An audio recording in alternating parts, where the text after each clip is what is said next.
And here I am. And here I am. I am live. Switching off the music. Hello, everybody. Welcome to a new episode of my stream. I'm excited about this. I'm going to do a little bit differently because I want the audience to build. And I think it's going live on Facebook, YouTube, and Twitch.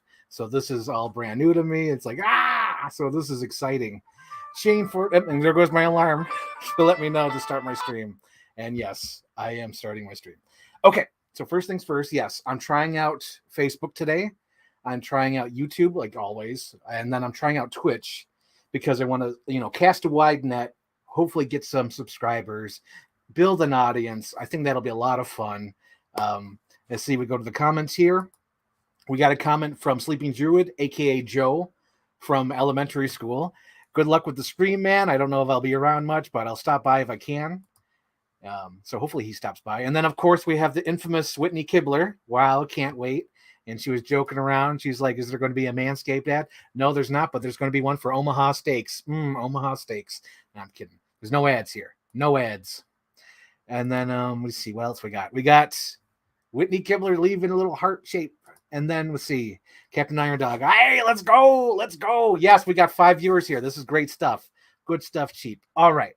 Let's get going here. Okay, so first thing is I'm going to unbox something. Unbox the Super Mario figures, as you can see here. Boom. Hang on, let me get the thing off. Oh, we got Anthony here. We got Anthony. I'll be here for a bit, but I got a pay-per-view later. All right, Anthony, that's good enough. That's good enough, Anthony.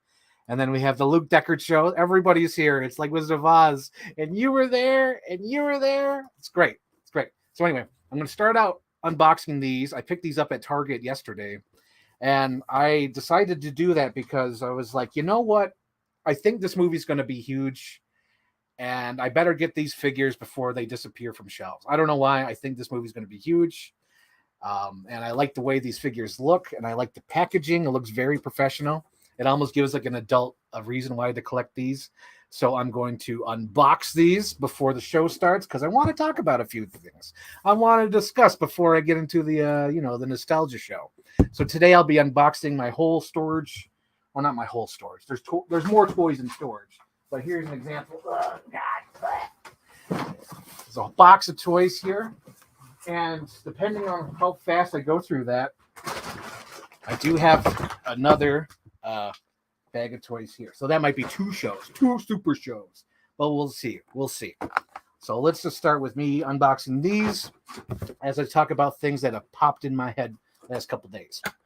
So first thing is, last couple days I've been wanting to watch this movie that I saw on Twitter. With this clip on Twitter of this action scene. And I was like, what's this movie? I can't remember it. Spent all night looking up for the clip, and I'm going to share it right now. It's called In the Line of Duty 4. I guess it's an action film from, I'm not sure where. I didn't do that much research, but I was like, oh my God, this clip is amazing. So I'm going to pull this up as I open up my Mario toys.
But yes, I want to watch this movie.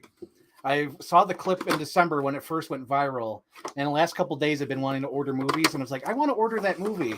And turns out there's like a box set that's coming out later this year, or maybe this month. I don't know. It's coming up soon, and I want to get that box set. So I was like, yes, I finally found it, because it took me a while. Because someone said, is it Super Cop you're talking about? And I was like, no, I don't think it's Super Cop. Apologies for the plastic. Oh my gosh. But these toys are incredible.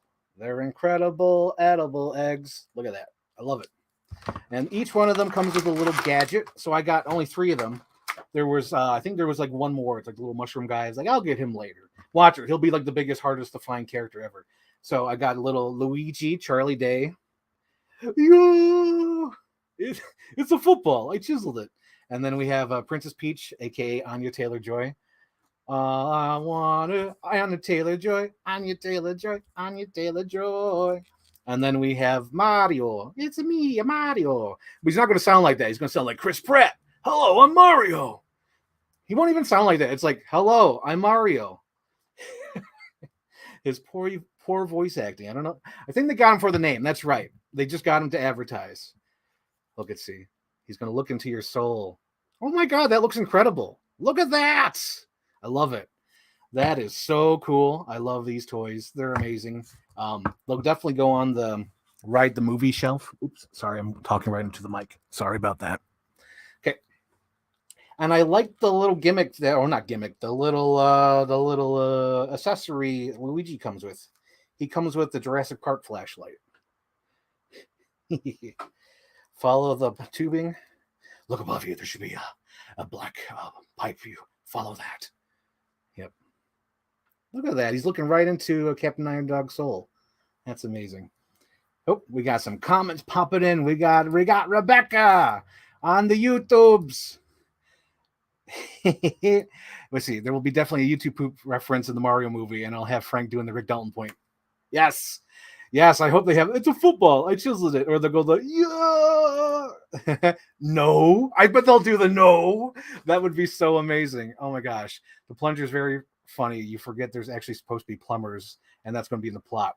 Oh my God. I should bring that up. So, I wasn't that excited about the Mario Brothers movie. I was like, yes, the Mario Brothers, whatever, whoever, who cares, whatnot. But you know what sold me? 1, it's Anthony always talking about it on IG stories. And two, and I'm going to pull it up, Jamie. Give me a second here. In the freaking commercial. With the Mario Brothers instruments again. Hang on, I don't want any copyright crap going on. Let's see.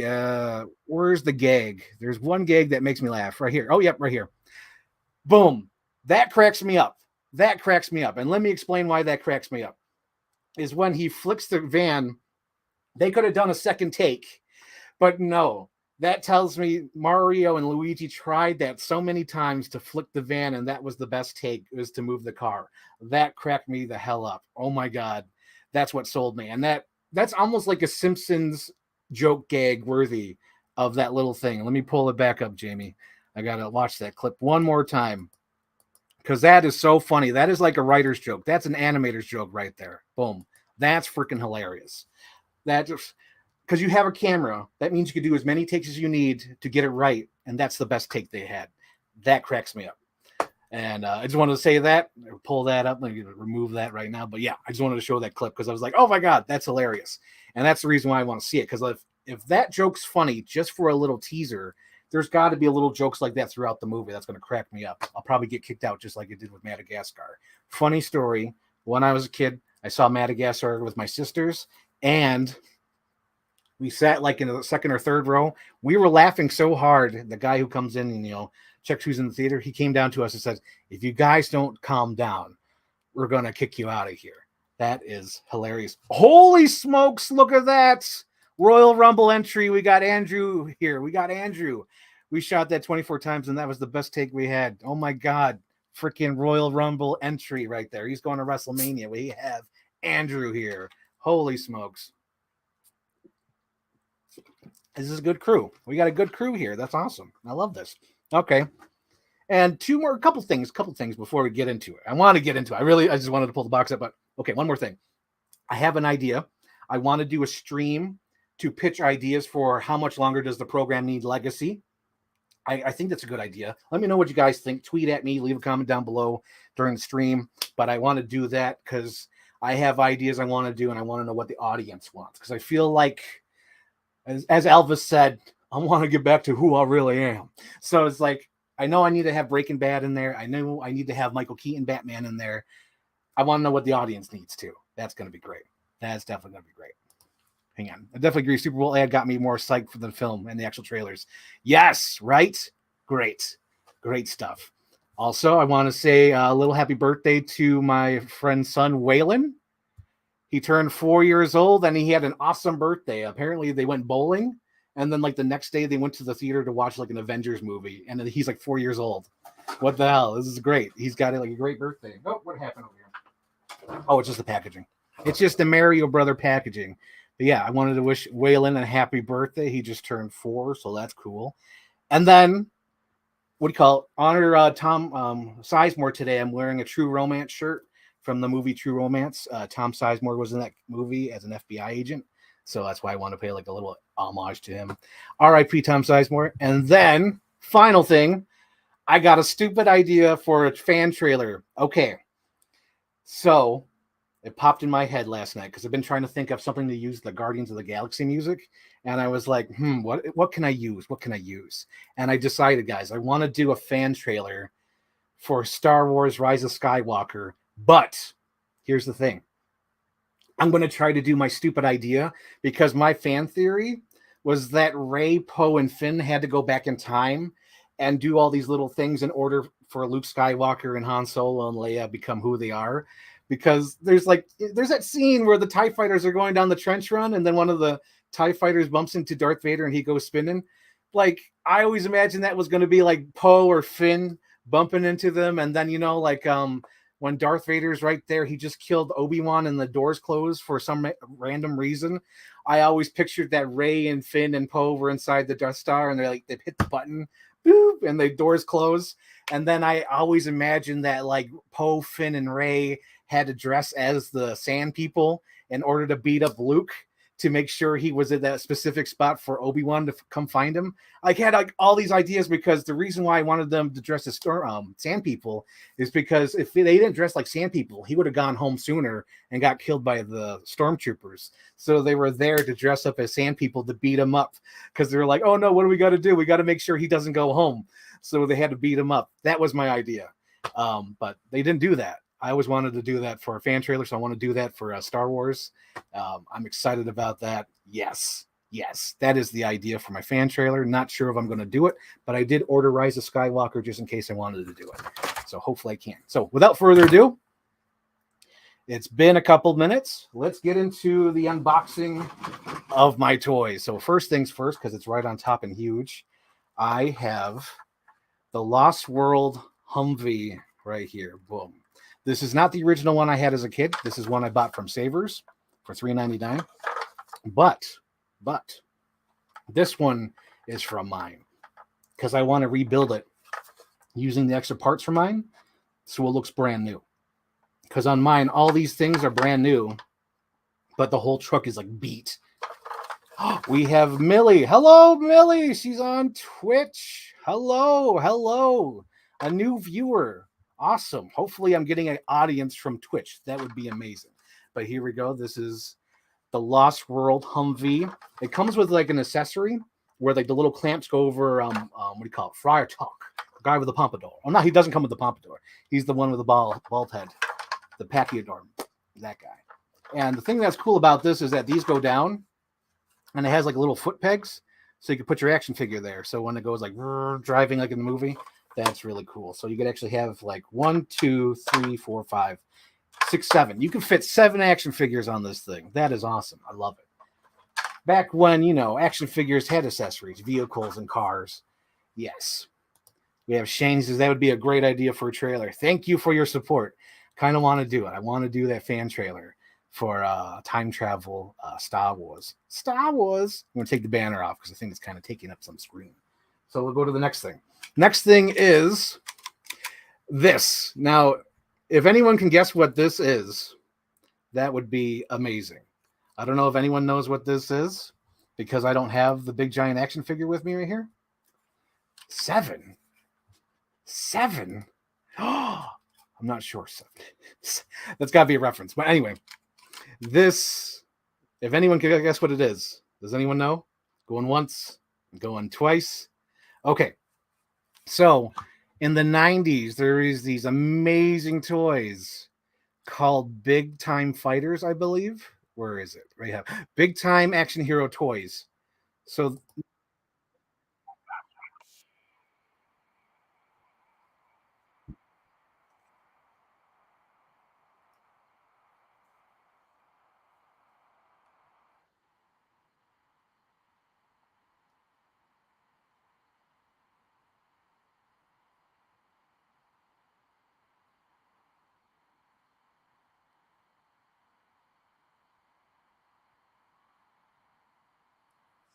that was so cool. I had one of these. Oops. No spoilers. Spoilers. Hush. Okay. Wait, did that even pop up? I'm an idiot. I didn't even pull it up, did I? Oh my god. This is awful. What the hell, guys? No one was saying nothing. Time to do battle with those big-time I guess action I'll put it on heroes, mute, but Giant Spider-Man and Giant Wolverine. hopefully you can see the picture. Yeah, there we go. Yeah, so this came to that, and it goes like Wolverine, let's go, punk. And like you could kick and punch. It was awesome. It was very cool. I loved it. And nothing was shown. That was great. 20 seconds of Frank silently smiling. I love it, Anthony. I love it. Oh my gosh. Yes. So anyway, it was the big time action heroes. Oh, this is great. This is a Frank stream. This is what you expect. High quality stuff. So anyway, you would use this. You would plug it to the. Okay, let me show an example. Okay, so pretend this is a seed. Okay, so this is Wolverine. You plug it on the back, and then he would like kick, punch, and make sound effects like "fing, fing, shing." And when I was a kid, I had the Wolverine one because my friend at school had the Spider-Man one, and I was like, "Oh, that's great." Jamie has failed us. Pull it up, Jamie. Oh my gosh. But yeah, so that was called the Big Time Hero, and I had Wolverine as a kid. I wish I had it on me, but I don't. But we're going on to the next one. This is Big Slamoo from Street Sharks, and he's got like a little action feature here. He could punch with his little fist. It's great. It's wonderful. I love it. And I believe this was a later version because, as you can see here, his pants are gold. Now with the Street Sharks, I think I had almost all of them. Almost. I'm not going to say I did have all of them because I think towards the end when they started going to the regular packaging with just the bubble on it, I don't think I had those. I think I had more of the Shark Cage Street Shark guys. So I had Big Slamoo here. My favorite was Ripster, of course. Always get bonked on. Captain Iron Dog, get bonked on. Let's see. Hang on. We got more. Hang on. We're just getting started, and I'm kind of feeling winded already. Anyway, okay, here we go. So the next one, I got this from FYE, or could have been Media Play. It could be that old. I think it was Media Play. But this is the DreamWorks Shrek right here. This was made by McFarlane Toys. This detail is fantastic. I wish I had some other ones. Hang on, I got a text here. What's going on? Oh my god, getting notes from somebody like, hey, in the stream you should stand up. I'm not going to stand up. Anyway, this is what do you call it? This is Shrek from the McFarlane Toys. There was tons of these. This one's called the Dragon Slayer one. I wish I could fix this. I probably will. I'll probably get what do you call it? Because his sword is bent. Because years in storage where he's just like leaning on himself. I'll probably use a hair dryer and then flatten that and like put it between books or something. I'll try. And then I got to find his little piece right here. It fell off. Hang on. That fell off, so I'll glue that back on. And I know where his helmet is. His helmet is with my wrestlers for some reason.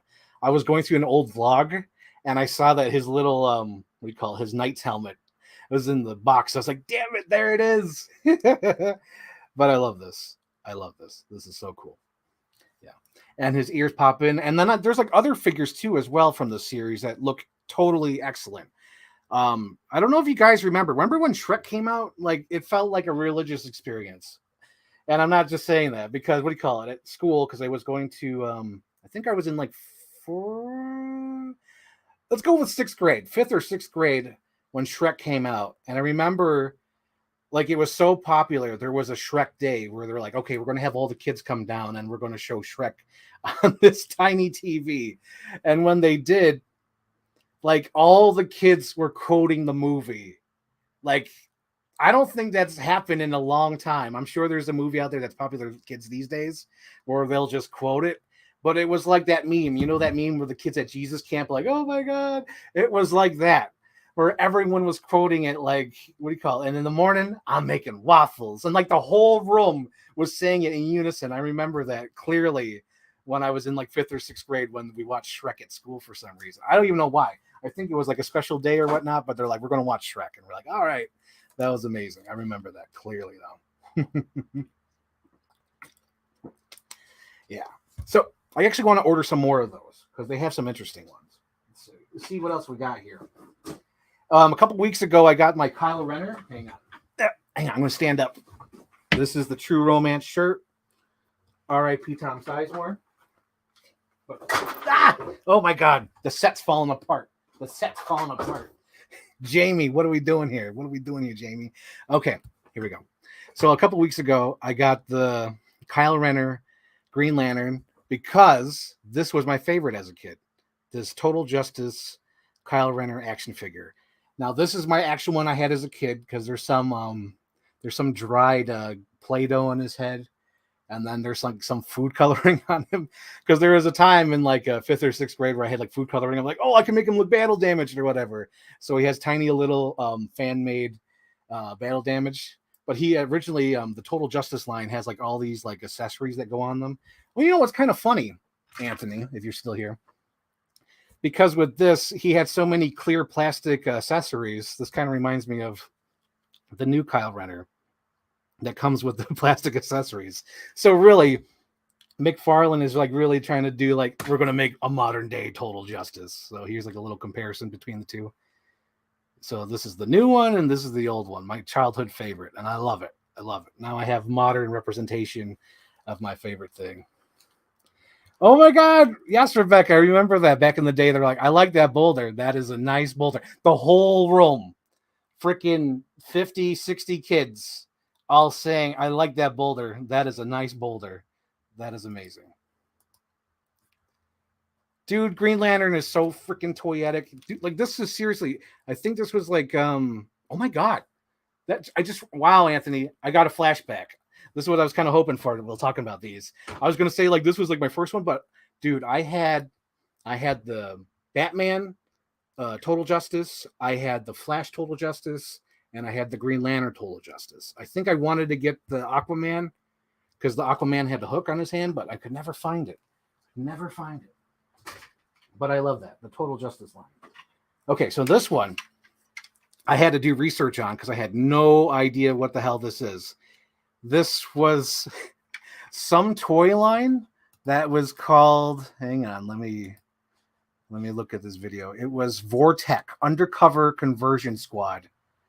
I'm going to pull that up, Jamie. Hang on. Come on. There we go. Boom. Spectrum 1. So skip ad. Right. Ordinary machine? Think again. They're more than what they seem. They're part of the Vortec team.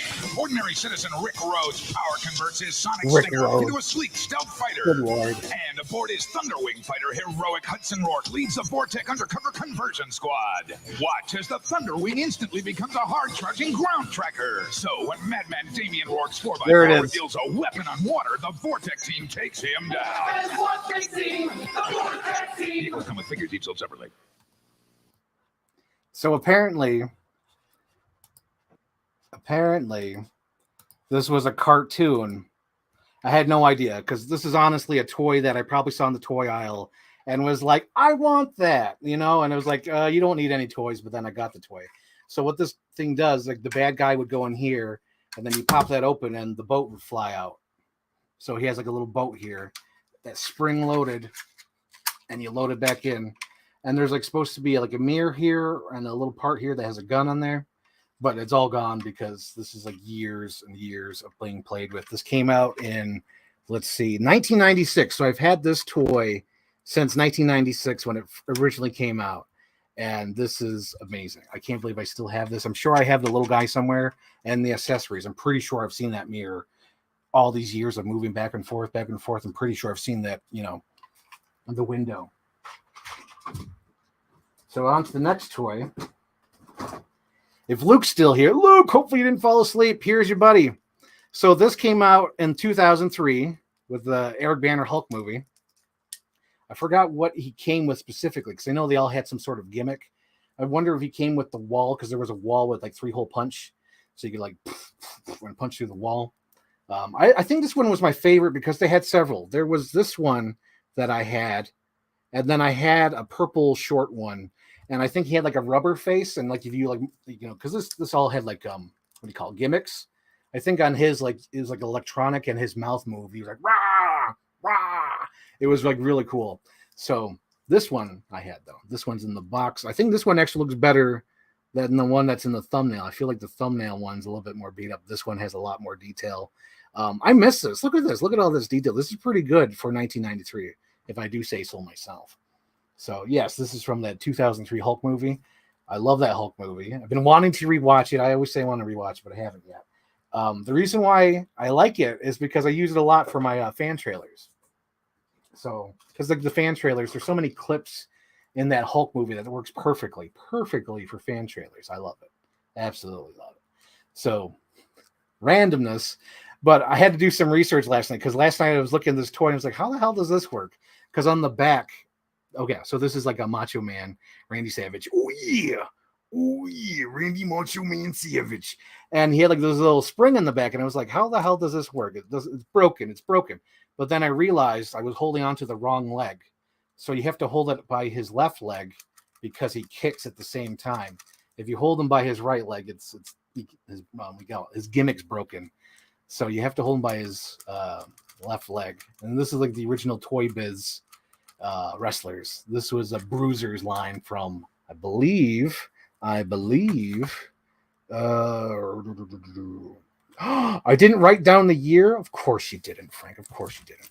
So this is, I believe, was 1999, if I'm not mistaken. And that's like really cool. Yes. So I love this. I know there's another one in there too. I have another. Let's go with that if I can find him, if he's on top. On top of a smoky, all covered with snow. And he's not on top. What a surprise. Of course. He let me down again. Okay, so Ray, if you're out there, Ray Sketches. Ray Sketches. This is Friar Tuck. That's awesome.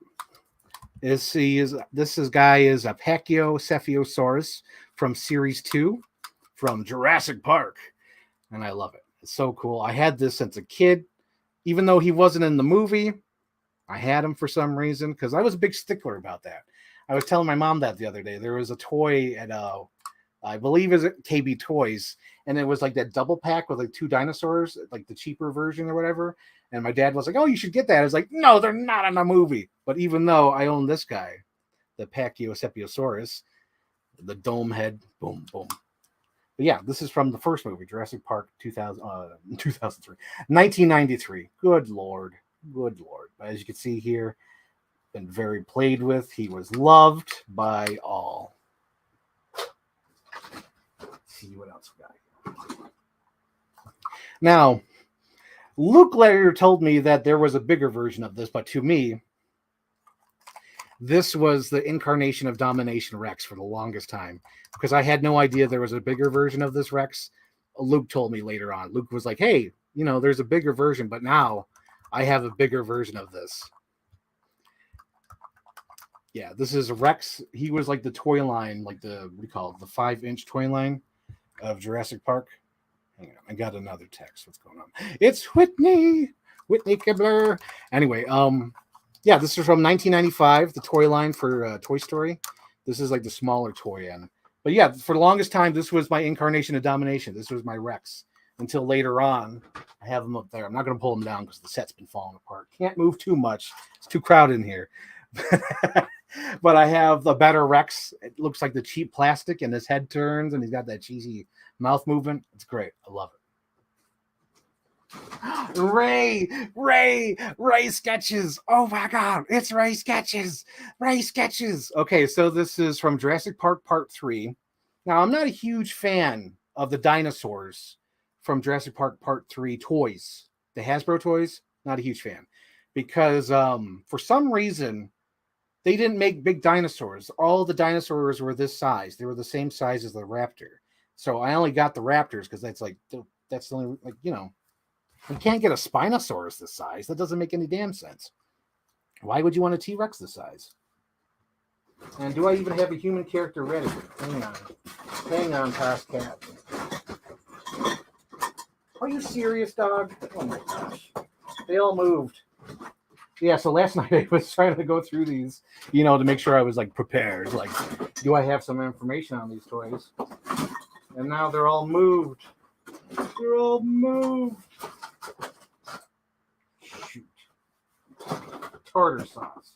Anyway, I'm sure I'll get to it. But anyway, I like the Jurassic Park 3 Raptors, but I did not like the Spinosaurus or T-Rex. And sadly, it doesn't have the sound effects anymore. Bums me out. But I did like the Raptors. Did not like the T-Rex or whatnot. Did not make sense to me, man. Wait, I did see something here that the audience will love. Okay. The year was like probably 97 because this was like further down the line. And I was in Canada visiting my aunts, and we stopped at a Zellers with my mom. So I was there with my mom, and at the Zellers, they had this amazing double pack. Look at this. Film accurate Two-Face and Riddler. Now, if you recall, for the Batman Forever toy line, there was a Riddler, but he had like a bowler hat and some sort of like gimmick where he like put the thing on your head. It wasn't from the movie. Didn't like it. It was all right. It was serviceable. It was a serviceable figure. But this double pack from freaking Zellers in Canada was amazing. Hang on, there we go.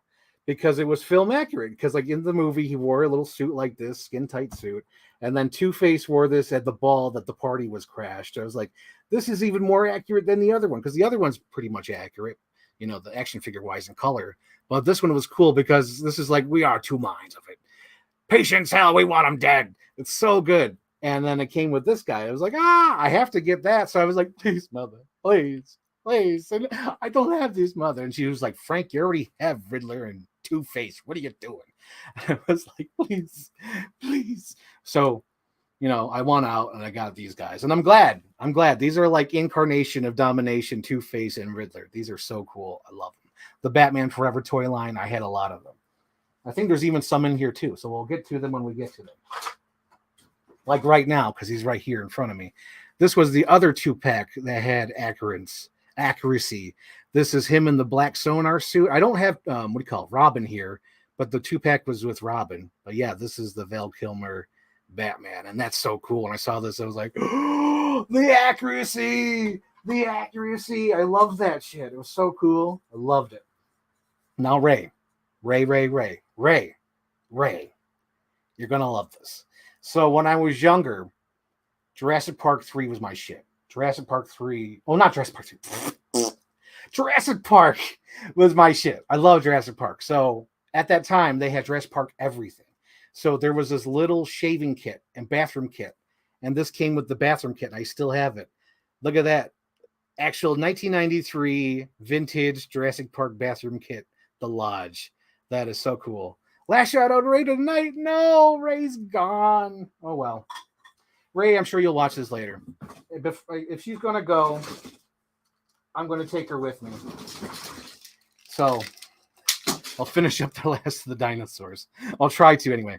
So this is another raptor from Jurassic Park 3. His sounds don't work. This is my original one that I played with. And his gimmick's weird because his little button's underneath his neck, so you really have to like squeeze his neck like real close. It's weird, but I love it. This is Jurassic Park 3. This came with Jurassic Park 3 as well with the motorcycle. That's cute. It's a shame I was a baby, otherwise I had that too. Oh, Ray. But this one's from Jurassic Park 3, Ray. You would have had this one. This one came with a motorcycle. and Dr. Grant, because apparently there was a concept idea for Jurassic Park 3 where they were supposed to get on motorcycles and ride away from velociraptors. So they made a toy set on that, and this came with that. And then this is from Jurassic Park 1993 as well. This is called one of the, we call it the electronic roars. And he's go, but his sound effects don't work because, you know, I played with him since I was a kid. So I've had this since I was like 2 years old, whatever. But yeah, I love Jurassic Park. It was amazing. But yeah, oh, hang on. If Ray's still here, hang on. They're about to go to the pay-per-view. I think there's something with AEW tonight, so I got to squeeze all this in. This was a Dilophosaur, another line from the Electronic Screamers. Now, this one I'm shocked looks as good as it did because for the longest time, this was covered with black. Oh, there's by Ray, by Anthony. Anyway, I'll finish up. So for the longest time, I had glue, like black goo, that was all over this. And luckily, I must have peeled it off at some point. But this guy's mouth was all black at one point because I had to make the Dilophosaurus spit as a kid. I was like, oh, that's so cool. And the thing I like about this one is that you can take off the frill. So it looks like the little innocent Dilophosaurus. Come on now. Come on. Focus. There you go. It looks like the little innocent Dilophosaurus, and you can take off the frill, but then you can put it back on like so, and he is the dangerous Dilophosaurus. Now I like this. I miss that. That's so cool. What else we got? We have Troglodyte from Small Soldiers. This is cool. I remember this. Okay, so I had a birthday party in 1998. And at that party, I got almost all the Small Soldiers at the same time. So this is definitely from that 1998 birthday party. It was a bowling birthday party. I had my friends, I believe, from Brant, if I recall, honestly. So they were all at that birthday party. He's also known as Dr. Freakenstein. But yeah, this is so cool. He's got a little gimmick here. You press the button, and he has his little thing. Everyone's got to be somewhere. I love that. That's so cool. And I think he had a chain.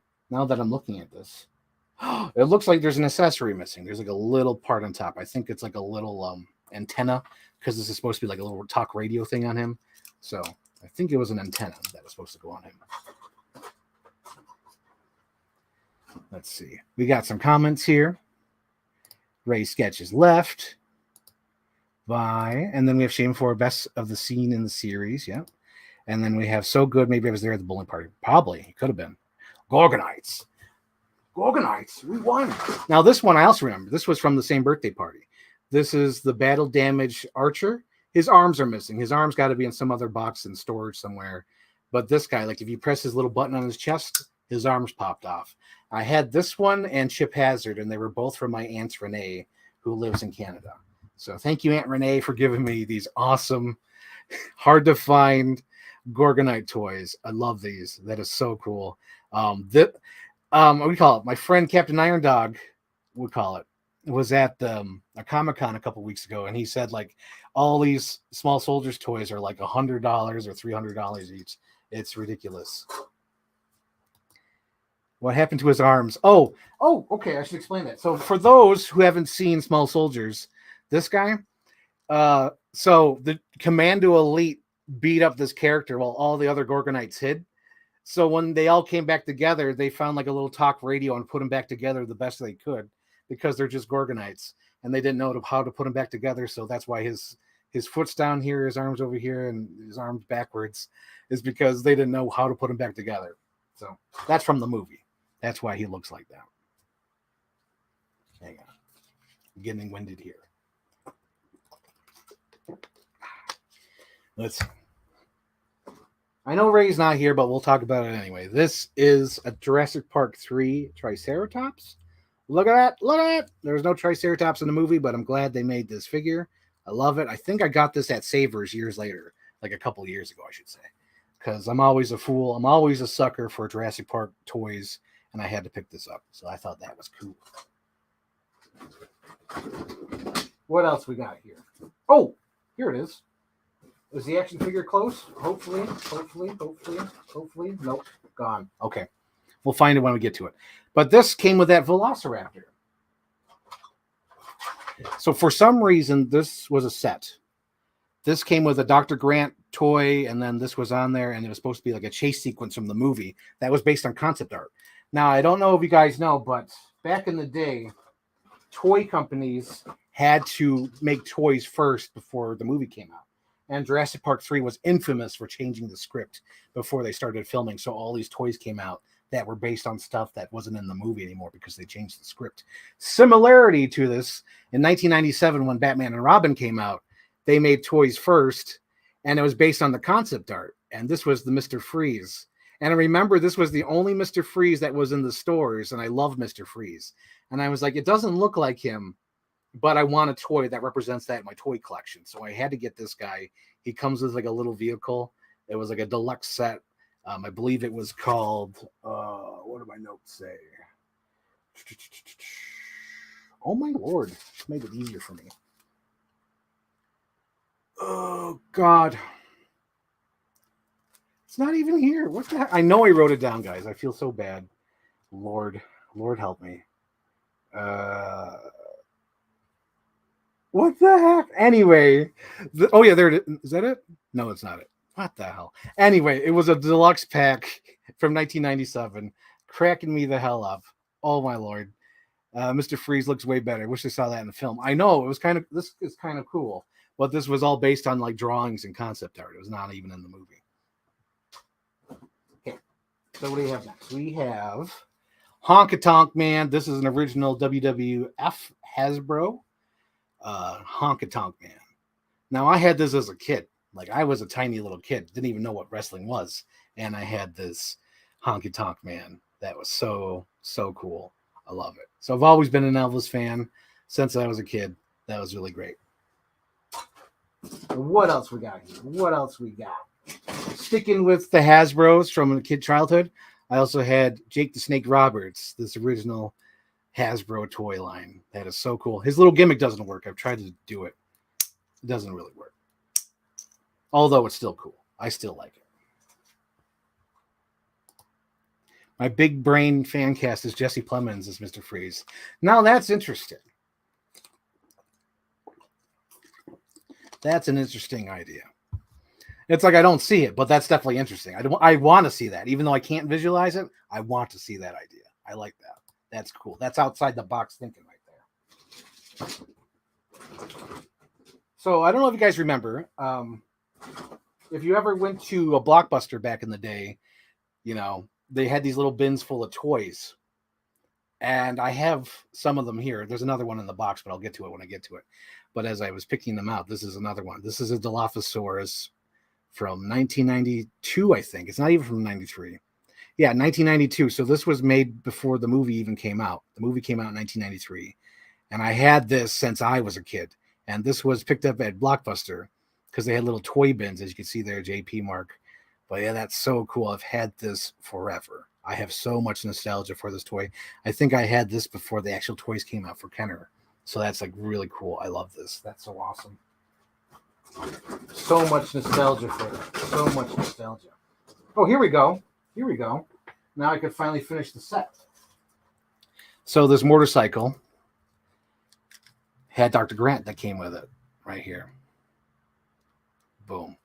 And this is like a repaint of the other one because the other one has like a white shirt, which is really cool. But the legs with the bent legs like that is definitely different. So you put that right there. Boom. That's cool. That is cool. So another one here from WWF back in the 90s is this Rock, who is Jumbotron ready with his feet on the bottom, as you can see here. What you would do is there was this Jumbotron entrance where you put his foot on the metal thing and it would play his entrance music. So it would be The Rock says, The Rock, The Rock, The Rock says. And to me, this was my ultimate version of The Rock, so much so that years later,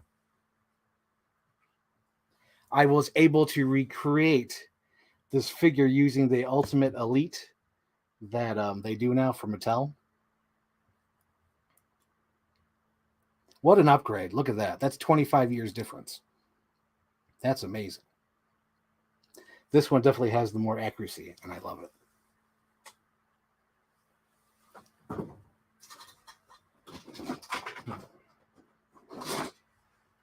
This is another one too. We have Spider-Man. This is from the 2002 film Spider-Man. I call him the Dr. Pepper Spider-Man because in the movie he sprays out water webs. Oh, not in the movie, but the toy is supposed to spray water webs. You fill up this book bag with water and like you're supposed to spray it. I never did that. I thought it was like a gimmick that would never work. But I always thought this was so cool. And looking at it, when I looked at it and opened the box, this is in great condition. Like there's hardly any wear and tear on this thing. There's some like spots on this head, but other than that, this looks pretty good for being in there for almost 20 years. That's awesome. I love this. This is really cool.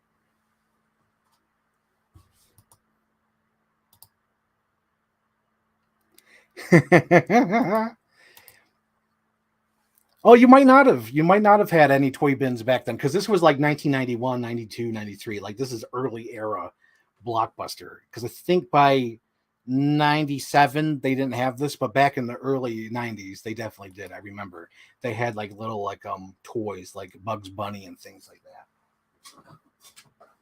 Like I think they even had something like this. I don't know what this came from. I definitely got this from a flea market in North Carolina when I lived there. But Blockbuster would have something like this. There would be like bins with like little toys like this that you could buy for like $1 or something. You know, buy 3 of them for $1 or something. But yeah, I got this guy from a flea market, definitely for sure, in North Carolina when I lived there. In North Carolina, there were so many flea markets and secondhand stores. You could find all the different toys. That's where I got a lot of Street Sharks and other action figures. But this is definitely one of them. This is so cool. This is like a Blues Brothers freaking Porky Pig, and that's why I had to get it. Because as a kid, I loved Blues Brothers, but there was no representation of Blues Brother toys or anything. So I was like, I have to get that.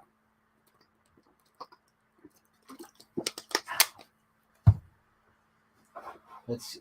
Oh, this would be another example. So I believe this is another toy from Blockbuster right here. This is Batman Returns, Michael Keaton. This year is so cool because we're getting Michael Keaton back and seeing this like it's so cool. This is like total vintage though. This is like definitely from that toy bin at Blockbuster. That's cool. And this is definitely Batman Returns. That's what I like about it. Oh, Ray! Oh, dang it! Poor Ray sketches. She's gonna miss out on this. So here they are finally. This is Amanda Kirby from Jurassic Park 3. And then this is little Eric Kirby from Jurassic Park 3. The whole gang's here, guys. I have all the Jurassic Park 3 characters. I actually have Paul Kirby. He's in my setup there. I don't want to take him down because I might knock something over, but right here, this is so cool. This is definitely the human characters from Jurassic Park 3. And I'm like, yes, and I can put them on my display. Filler version! It's okay. It's okay. You're not missing anything much. We're still going. You could always watch the replay. We're good. We're good here, Filler Vision. Cade Fisher, we're good. We're good. Now, when I was doing research last night for the oldest toys that I had in my box, I think this was the oldest one. This was from Batman Returns. So this is like a 1990 toy. So this is either I got this from a flea market or later on when it was still on the shelf. But this is like camouflage, like Batman from Batman Returns. So this one is definitely an old toy. It could have been a hand-me-down from a cousin. But this is like the oldest toy that's in the toy box, which I thought was surprising. I was like, really? A 1990 toy in here? Because, you know, I was born in 91, so that's why it's kind of surprising. I mentioned earlier the other toy, North Carolina. So when I lived in North Carolina, we went to McDonald's all the time because the Happy Meals were like $1. I think there might have even been like 99 cents. And there they had all these, you know, it was the time when Toy Story 2 came out. So this is one of the Toy Story 2 toys for McDonald's at the time. And that's so cool. And I would try to collect all these Toy Story 2 ones, including this guy. This is one of the candy dispensers. You loaded up with him with nerds. You did this. And I think they would pop out on the bottom right here. Yeah. They would pop up on the bottom, but they would like roll around in his helmet or something after you spun them. But like all the gimmicks are out. Like everything is out. This is broken. This is like freaking 20 years old. But this is one of the toy dispensers from Toy Story 2 from McDonald's. Yes. What else we have here? Oh my God. So this is funny. So this is original Phantom Menace toy from like either Taco Bell or Pizza Hut. And like if you shook it, it would tell you like the answer. And this is hilarious. When I saw this in the box, I was like, oh my God, ain't that a little slice of life? Because this Yoda no longer exists because they replaced him with the CGI Yoda. But this is the Phantom Menace Yoda, the original Frank Oz puppet. Anger leads to hate. Hate leads to suffering.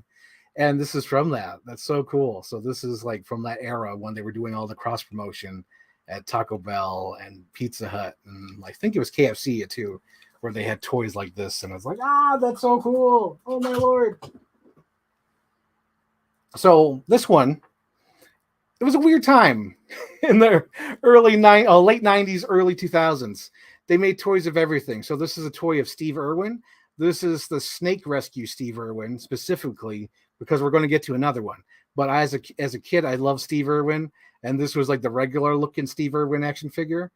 Oh my gosh. So I was like, I love this. And he used to like talk. So you press the button, he'd be like, danger, danger, danger. Crikey, look at that one. I love it. But the reason why I say there's a difference is because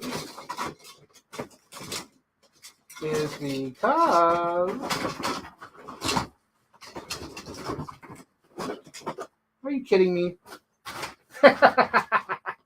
Gosh darn it, you serious? Blah. Wait, is this it? Yes. Okay. Yes, there it is. So this is a difference because you can see here there is no button. There is no button on his shirt. Yes, this was back in the time when I learned how to do, let's see what you call. I could make it look battle damaged. But here we go. Let me find it first. In the 2001, I had this. Hang on, let me until it comes on. But pull it up, Jamie. I had this toy. And it's full of wild creatures.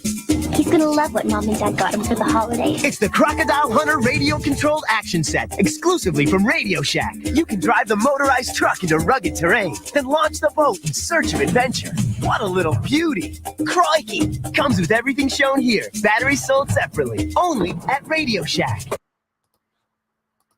So this is with that version because there's no sound effects on here because it came with a boat, as you can see. So when you put it in the boat, you can't have electronics when he goes into the water.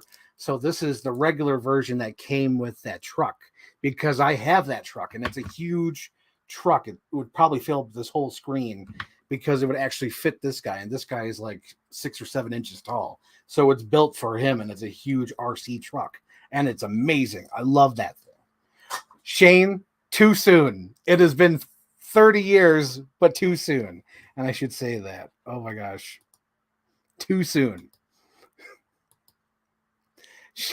Shane, too soon. Daniel, I don't computer well, so it took me a minute for me to figure this out. We're watching you from Korea. Holy smokes. Wow, look at that. Daniel from Korea. That is amazing. Wow, that is cool. I think that's my sister. That's my sister who's watching this. Holy smokes. That is so cool. Alrighty. Anyway, next toy. We have freaking K from Men in Black. Now, you know, when Men in Black came out, I loved it because of Tommy Lee Jones. I was a huge Tommy Lee Jones fan. I love The Fugitive. I love Batman Forever. And I love Men in Black. Yes. Yes. Yes, our family. Oh my God. So all my nephews are watching. That's great. Hello, nephews. That is great. All my family over there. That is wonderful. So my family is over there in Korea at the moment on a military base. So that's so cool. That's amazing. I love that. Connecting through the internet. That is so cool. So cool. Oh, we see Rebecca here. Yeah. I just talked to her about this because I love Tommy Lee Jones. So I have that Men in Black toy. I was like, yes, that's so great. Oh my God. Speaking of which, Cade, let me ask you a question. This is going to be a trick question for those people out there. Hang on. How do I hide? How do I hide the thing? There we go. Now, what fast food restaurant gave this away? It's a Men in Black, the series Agent K name tag. Now, if anyone can guess where this came from, is it McDonald's? Is it Burger King? Or is it Wendy's? If anyone can guess this, please let me know. because the answer will shock you. Because it shocked me when I looked it up. I was like, what the heck? Oh my Lord. Yes, I hope the Men in Black franchise will return. It's got to be someone cool, though. It's got to be someone who's like known and respected. Wendy's. Yes, Daniel got it. Yeah, this was from Wendy's. It shocked me because I was like, what the heck? Didn't that come from Burger King? I was so for sure I thought it was Burger King because Burger King had like 3 toy lines of Men in Black. So when this came out at Wendy's, I was like, what? I didn't even remember. That was so wild. Okay, so what do we have next? We have the Shadow. The Shadow knows. Now, this guy got at a flea market as a kid because, you know, I wasn't huge into the Shadow. I think the Shadow kind of flopped, so I never knew about the movie until years later, but I always knew this toy that I probably got for like $1 or 50 cents at a flea market. And the thing that I like about this toy, it has a gimmick. If you put a flashlight above his... Oh, you're not going to see it. Dang it. But he has like clear red plastic on his head. So when you put a light above it, his eye should glow red. But I think there's so much light shining on him at the moment, you can't see it. Yeah, you can't see it. There's too much light coming from there. But the cool gimmick is if you put like a light over it, his eyes should like light up. And that's so cool. I love that gimmick. I wish more toys did that. It's sort of the Zurg thing. Destroy Buzz Lightyear. Destroy Buzz Lightyear. They kind of had that back then with the cool gimmick where you put the light atop of the head and the eyes glow red. Sort of like this guy here. This is another one that did that. This is the Terminator from the Terminator 2 toy line. The thing that's sad about this is that this guy's so old, his little rubber things have disintegrated. But like he has the super punch action. Hang on, let's get him focus. Focus. Little T800. He has a little gimmick there. He's still got the spring in there, but his poor little rubber things have disintegrated. Yeah, this is so cool, though. I love it. And I like when you move his arms. Hang on. Focus. When you move his arms, this innards move. See that? That looks cool. And the same thing with this. That's so cool. I love this. This is a cool toy.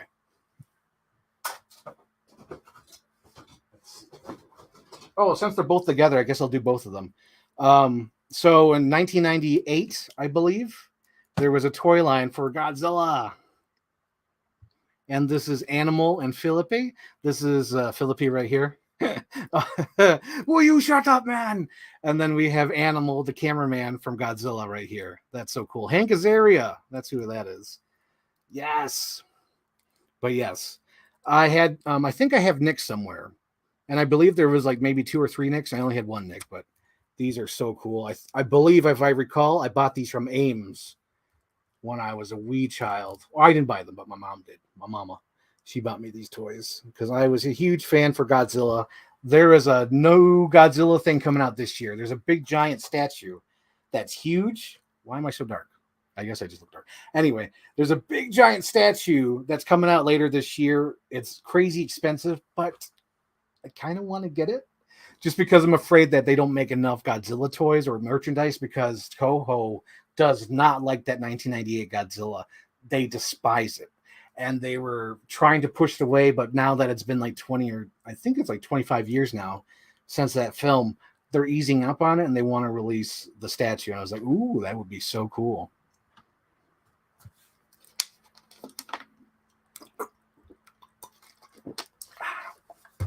Hang on. We got some comments here. They got to do an M.I. Bill film like Kingsman movie. Dude! Kingsman Men in Black. Say no more. I want it. Sold. Sucker for 90s Shadow movie. I love that era. Old 30 style comic book. Yeah, it was all because of Batman. Batman 89 surprised everybody. Yes, MIB Kingsman would be so amazing. That would be so cool. Dude, yes. Shane Ford with the win. It would rule. Get the statue. Oh my God, get the Godzilla statue. I kind of want to do it, but it's like stupid expensive. Hate towards a lot. I hate that line. Even I like that movie, but I hate that line because I did a rewatch recently. And he says, that's a lot of fish. And that just felt terrible. Like there must have been a better line. Like, because you could tell that's probably just improv. They're like, just say this line, say this line. But that's a lot of fish sucks. That line sucks. I love that movie, but that line sucks.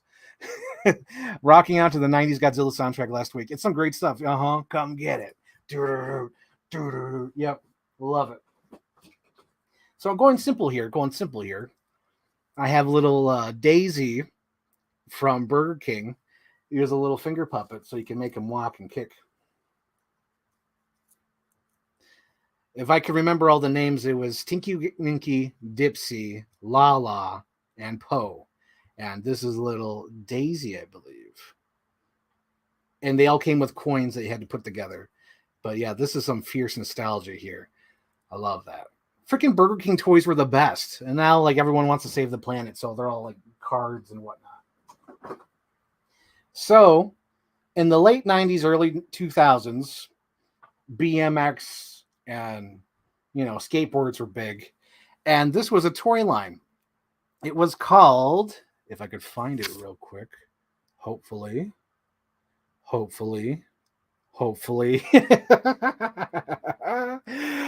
Oh my gosh. Damn. Are you for serious? I did all that research yesterday and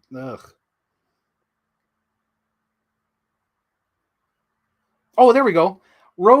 This is Road Champs. So this toy is from a toy line called Road Champs Accelerators. So he would go on this little what do you call it, BMX bike. It was a metal BMX bike, and you would put him on there, and then you would charge it up, and then he would ride the bike, and his legs would actually move, as you can see here. So he would actually pedal the bike when you revved him up, and that was so cool. I loved this. I definitely got this from Kmart because Kmart had all those BMX toys and Road Champs and things like that. I loved those toys. They were so cool. And it was sticking with the skateboard theme. I think this was my first Sideshow toy. So Sideshows had the Universal Monster license in the 90s, and they did these little mashups. These are like little big heads, they called them. And they came with a skateboard, and they did this for all the Universal Monsters. They did this for Wolfman, Frankenstein, all that jazz. But yeah, I had the Frankenstein one, and he came with a little skateboard. I haven't seen that in years. Yeah, it's the Teletubby. What happened to getting kick-ass toys from fast food place? I know, right? They just gave up. I think it's because they're trying to save the planet. But yeah, just finishing this up. Yeah, this was so cool. This was a little Frankenstein, little big heads from Sideshow Collectibles. Ooh. Sticking with Godzilla, here's a Zilla pen. You write with this here and then right here. This came from 1998, I believe. And they had tons of merchandise. So I'm excited. I kind of want to get that statue, even though it's stupid expensive, but I'm looking forward to it. I know that toy, Xander. Ah, yes. Frankenstein is the coolest. Oh, yeah, absolutely the coolest. So moving on here, we have Major Chip Hazard reported for duty. This is another representation of Tommy Lee Jones. I'm realizing that Tommy Lee Jones was like my favorite actor of the 90s right here. He was the voice of Chip Hazard. Chip Hazard was the coolest thing. I keep wishing that like NECA or some other toy line, even Sideshow Collectibles, like do just two figures. Do Archer and do Chip Hazard. That's all you need to do. You don't have to do the whole toy line. But I would love a modern version of Chip Hazard. Again, I believe this is pretty good condition. Maybe not. There's some like paint missing off his fist because I'm sure I did, punching moves with him. But this is so cool. I love Small Soldiers. The toy line was amazing. Amazing. Now, this one here is interesting. This is from 1997. This is Matchbox, the Lost World toy line. So when you move, the T-Rex would go up and down. Oh, yeah. So when you go down, the human goes up, go down, up, down, up, down. I believe I would take this to school when I was younger, and I would play with it during the lunch period because I love this. I wonder if Joe remembers this. Sleeping Druid, do you remember this? Because I think I brought this to school once. This is the Lost World T-Rex.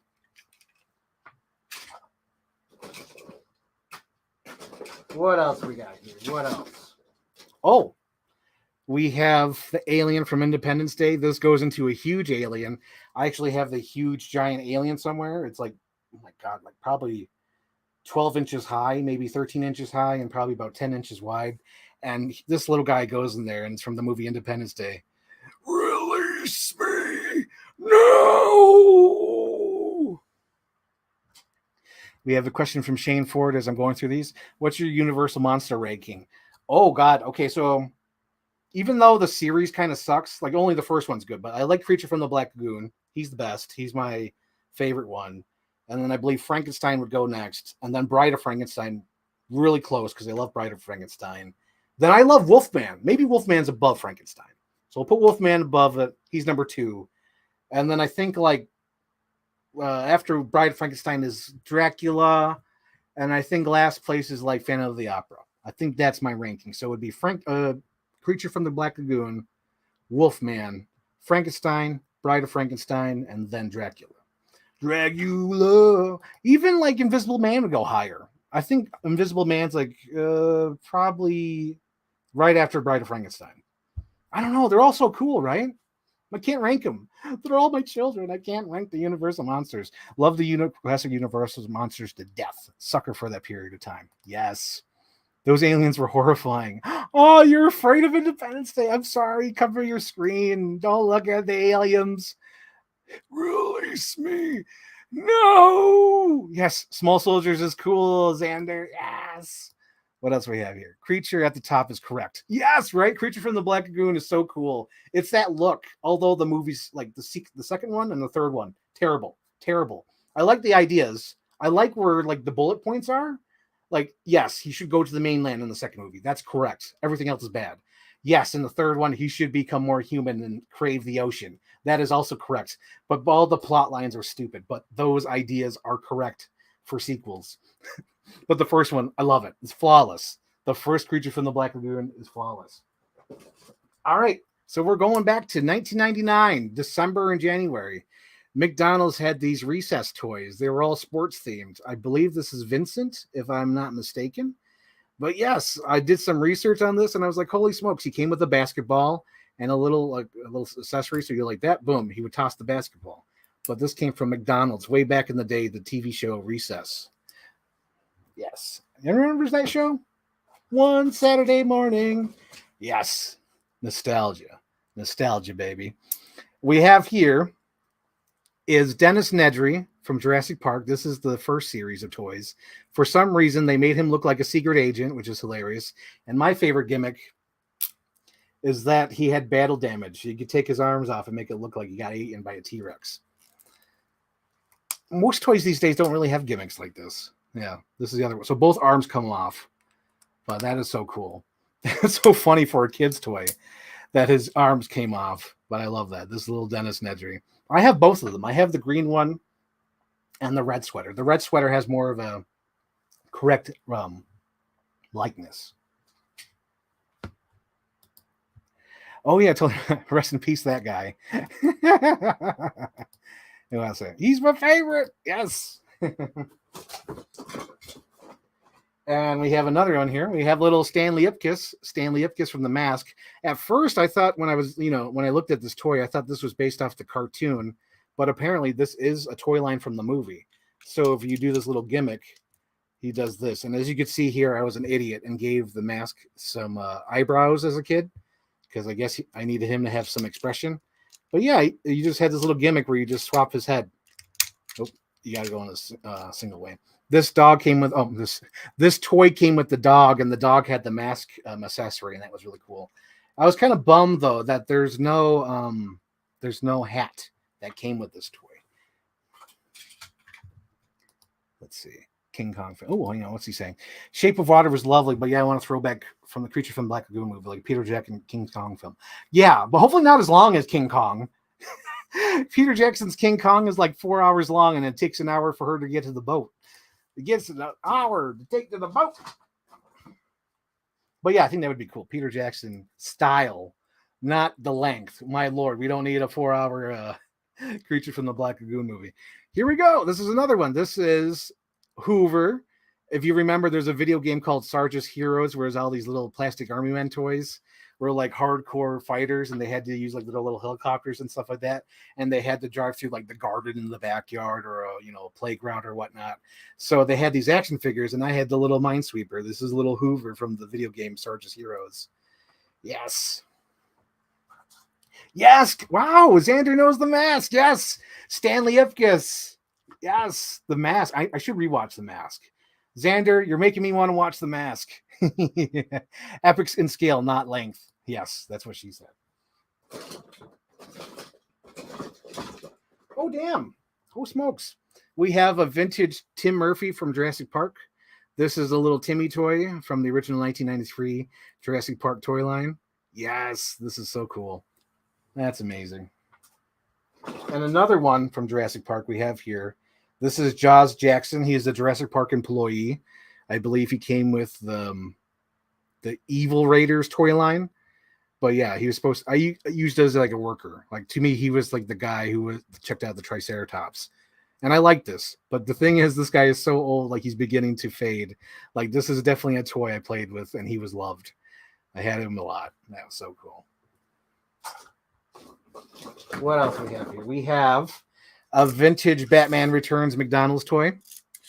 And this was controversial at the time. I believe they only lasted a little bit because the movie was so dark. The parents were like, oh my God, how could you be promoting that Batman Returns movie? But yeah, Batman's Return toys were at McDonald's. They had the little racers, and this is the Batman one.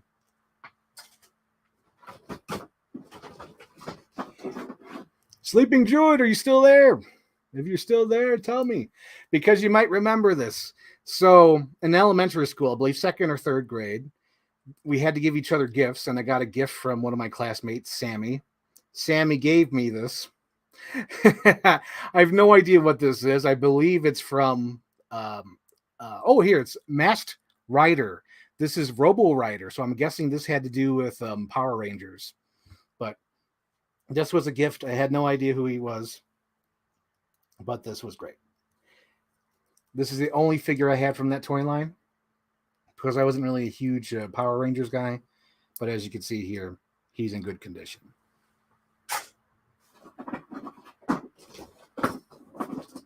Oh, we have an Agent J from Burger King right here. Look at that. Vintage Burger King J. That's cool. He's from the series. Bulk of the series, dude. Let's see. What else we got here? I guess I could do these two. So there was this toy line that started shortly after Jurassic Park 3 called Jurassic Park Jr. It was by Play School, and this was a set. This was the Velociraptor set. They came together, and I believe they had like a little poacher that came with them as well. As you can see, he has JP Jr. on his back, and so does this guy. If you guys can recall these. Yeah. These are little Velociraptors. And kind of staying on that subject, this was the first one I bought. You know what's funny? You could have bought these at Dollar General. Now, these days, you can't buy these at Dollar General. But I remember getting these at Dollar General. I have no idea how they were there, but these were actually great Play School Jurassic Park toys. And I'm not sure, but I kind of think I had the T-Rex. I don't know. I'd have to check my storage unit, but I think I had the T-Rex. I might have. I don't know. In previous streams, if you guys watch my previous streams, y'all know me. I always say, stop buying Wolverine. And this is one of them. This is the battle damage Wolverine I had as a kid. Of course, my thing when I went to my mom, I was like, I had to get Wolverine. This one's different because he's battle damaged. But of course, his gimmick is long since rusted. His arms can't move, barely. He's stuck. He's like the kid from A Christmas Story. His arms are stuck. And we have another Street Shark guy here. We have Dr. Paranoid. As you see here, oh, hang on. I guess you can't really see his face because the light keeps shining on it. But his face changes from the guy to Dr. Paranoid. That is so cool. Dr. Paranoid. Yes.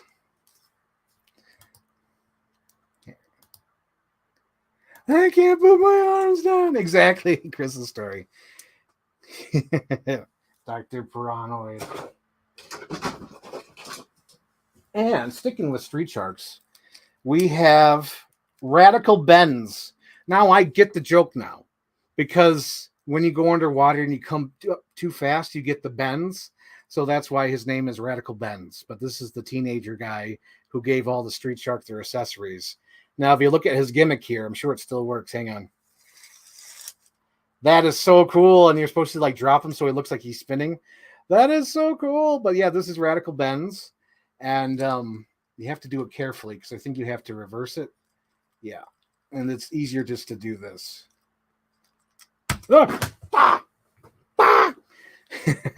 Oh, it's all spun up now. Hang on, podcast. We got this. Okay, boom. So we have. Hang on. Yeah, you just got to do it carefully. This is like vintage stuff. This is from 1996 now, so I got to be careful with it. But yeah, this is like Radical Benz. That is awesome. I think that's like the only bit of damage on him is his knee.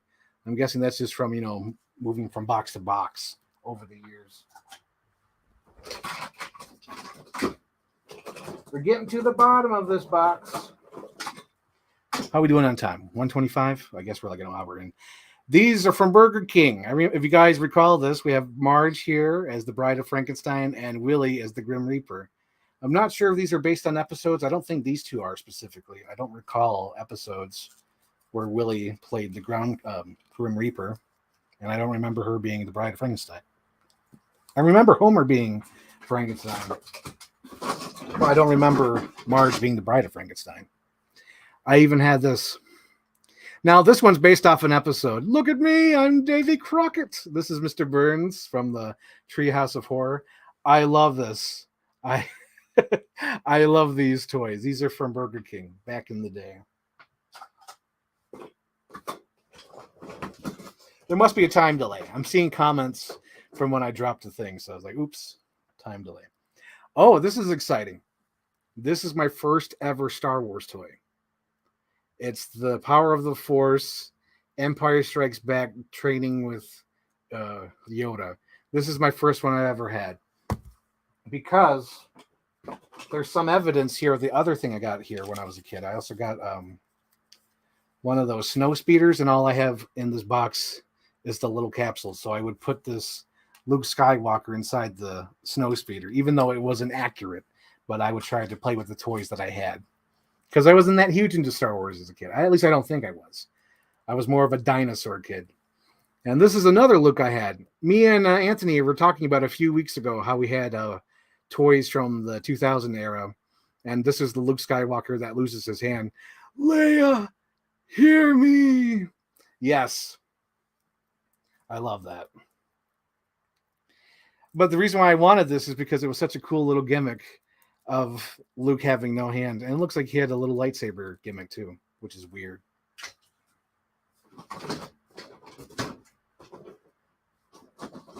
Oh, I could talk about this guy. So when the Iron Giant came out on VHS, it came with this little toy and came with the Iron Giant himself, which is awesome. So, and it was funny too, because I remember when I got the VHS, I was trying to cut him out of the package.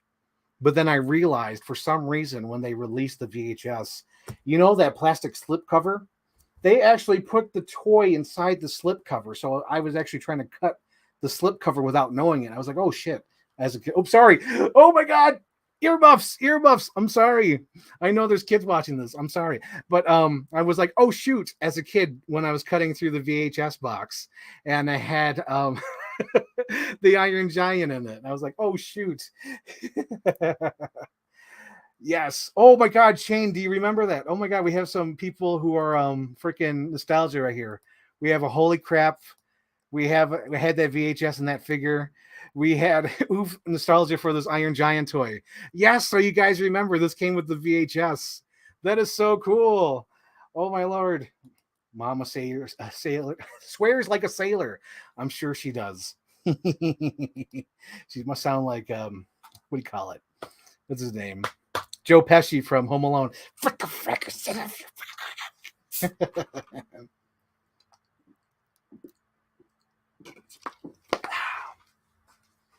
Let's see. Not much left of this box. We're getting to the bottom here. I'm going to do these two at the same time. Remember the Burger King Kids Club? Oh my God. Can you make that too? I remember that commercial from, I think it was Ninja Turtles 2. Yes, it was Ninja Turtles 2 because it had the babysitters. No, it had Step Kids trailer. That's right. It had the Step Kids trailer, and then it had a commercial for Suburban Commando, and then it had the Burger King Kids Club commercial where the kid goes up to the counter and it's like, "Hey, can we have a kids meal?" And he's like, "Oh!" And the kids behind the counter going, "Right away!" And they show the cheeseburger flying, and they capture it, and they give it away, and then they make the one Happy Meal or the kids meal for the kid. And then the little brother has his little sleeve tugged on, and he has a little sister. He says, "Can you make that too?" And then it was like Burger King Kids Club, where a kid give you a kid. That is so cool. Look at that. Burger King nostalgia. Feels like they had fun making those shorts merchandise back in the day. Yes, she does. We love Home Alone. Home Alone is the greatest movie ever made. 10 minutes establishes the whole movie. Think about it.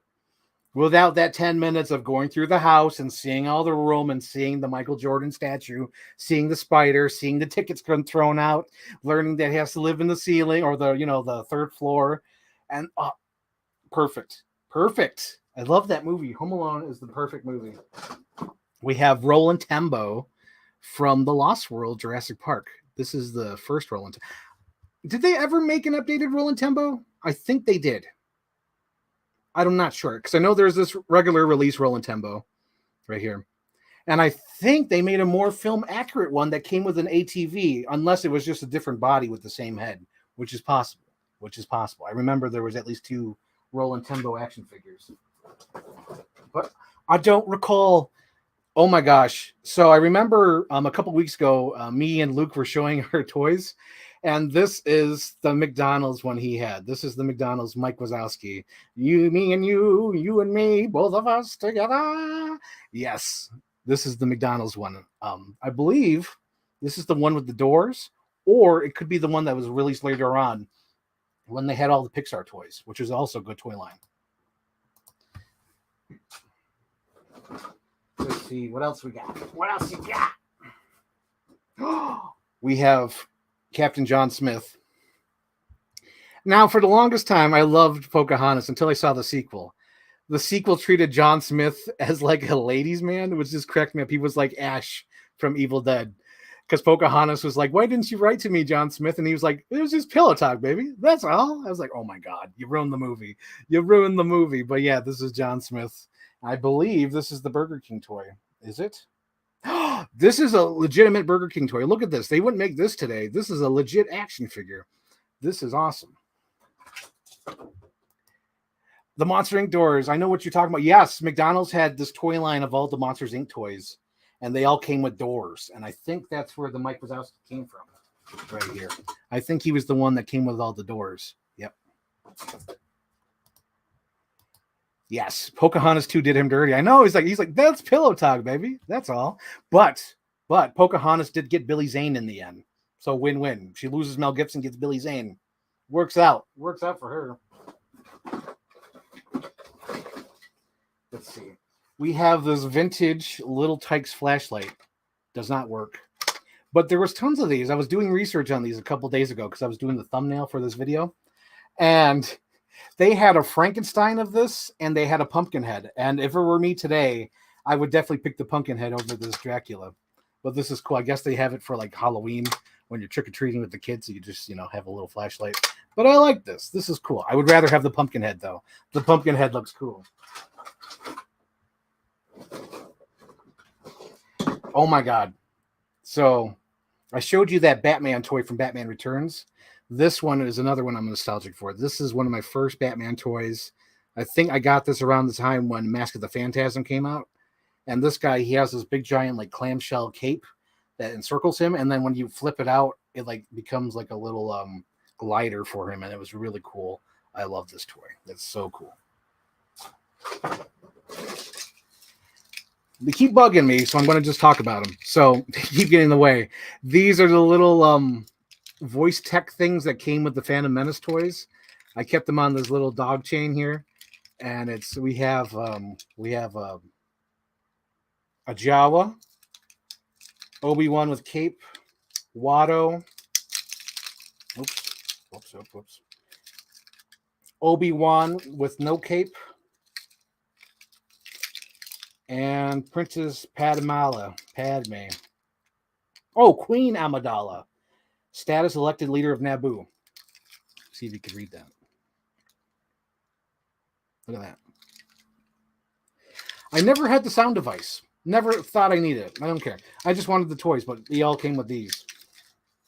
If you recall. If you recall those. Now, this one came with Dr. Grant. This is from Jurassic Park 3. This came with the Dr. Grant toy. This is a little Velociraptor that don't look like a Velociraptor. Boom. We got a question here from Rebecca. Do you ever go to antique stores looking for old toys? Yes, that's where I got the Triceratops. Yeah, I went to Savers the other day and I got this. Well, not other day, like a couple years ago, I got this Triceratops from a Savers. Yes, but I do go to, looking for some old toys. Let's see. If we take a break for a second, give me a second here if I can reach him.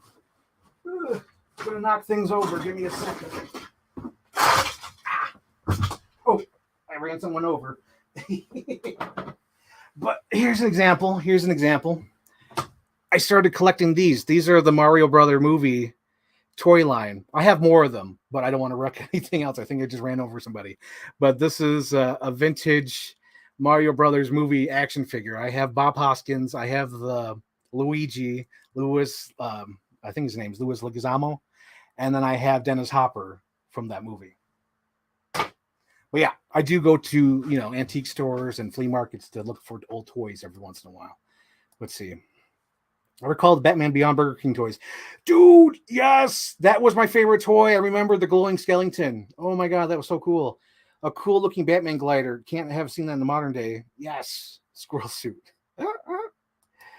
Let's see what else we got here. Oh man, Mario rocks.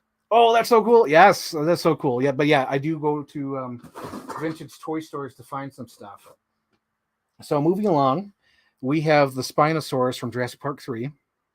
This came, I believe, with Amanda Kirby in the toy line. So yeah, they all had like little dinosaur accessories.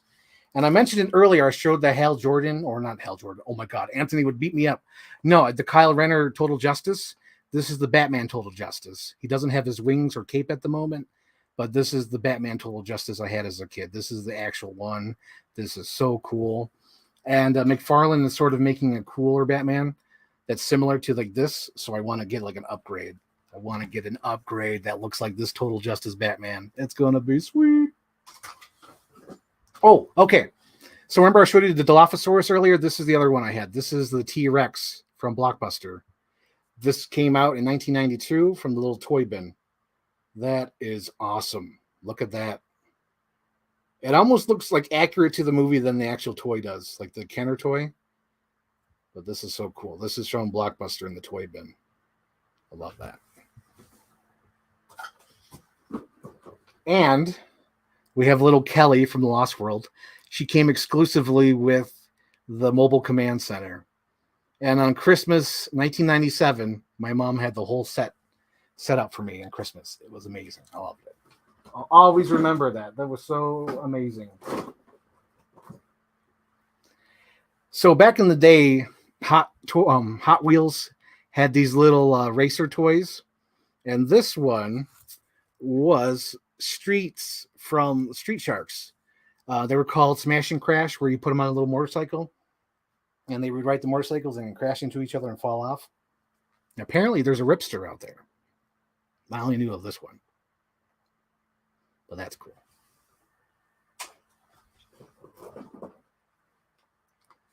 I'm a little bummed I don't see anyone from the Facebook. I don't see the Facebook. That's weird. I don't know if it's even working there. So hopefully it's working there. We have Darth Vader. This is from the Power of the Force toy line. He came with a little base. You put him on there, and then his lightsaber would light up. And like you could like move this little stick so you could go back and forth. And he came with a little background. So it looks like he was fighting in Star Wars. That was really cool. We have here is an Ellie Sattler from Jurassic Park, 1993. This is the original action figure. One I played with as a kid a lot. That's awesome. I never had the Series 2. I'm not even sure if they ever released the Series 2 Ellie. I'm sure they did. Oh, I don't even know if I want to show this. He's too dirty. I'll show him from a distance. This guy is filthy. This is a little Bendham's rock. He needs to be washed. He definitely needs to be washed. This is like years of filth just sticking to him because he's a little rubber toy. But this is cool. I was a huge rock fan, and I loved Mankind. He was so cool. Let me check on the Facebook stream. Hang on. Time out. I'm just going to see if it's actually working. I'm hoping it's working. Yep, we have that. 0 viewers. There's no one watching it. Is it that private? Only me can watch it? Oh, my God. That was botched. I need to change my settings. I feel so bad for them. Man, I wanted the freaking live stream on Facebook. It's not working through Facebook, though. That sucks. Anyway. Here we go. This is Goldberg, WCW. I had this toy for years. He is also a Bruisers. I believe he was in the same line with that Macho Man I had. Zuckerberg letting me down. It's like, oh, it's because I have too many privacy settings on my thing. My Facebook account is like freaking Fort Knox. Let's see. You can definitely smell what the rock's going. Yeah, he's an old school rubber toy. I came from Facebook because it didn't work. Oh, no. Let's see if I want to see if I can unprivate it. Can I unprivate it? Why is it private? Ugh. That blows. That totally blows. Edit post.